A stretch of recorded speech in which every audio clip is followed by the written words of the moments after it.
آپ کو بتائیں کہ رہنما مسلم لیگ نون بیرسٹر دانیال چودھری نے کہا ہے کہ بانی پی ٹی آئی کو انہوں نے نشانے پر لیا اور کہا کہ بانی پی ٹی آئی سے متعلق حکیم سعید کی پیشگوئی درست ثابت ہو رہی ہے۔ اسرائیلی اخبار میں کہا گیا کہ بانی پی ٹی آئی اسرائیل کا ایجنڈا آگے لے جا سکتے ہیں۔ اسرائیلی اخبار کی کڑیاں پاکستان کو کمزور کرنے کی سازش سے ملتی ہیں۔ نیوز کانفرنس میں ان کا کہنا تھا کہ صہیونی لابی کو پاکستان کا ایٹمی طاقت بننا ہضم نہیں ہو رہا، سی پیک کو سبوتاژ کرنے کی کوششیں جاری ہیں۔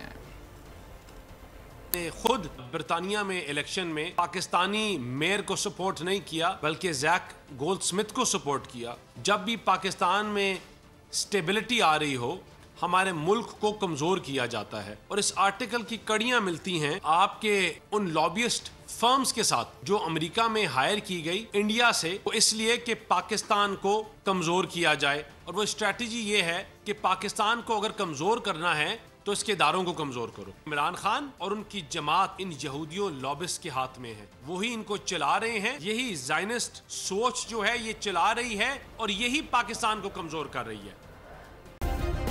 سبسکرائب کریں اور بیل دبائیں تاکہ کوئی خبر رہ نہ جائے۔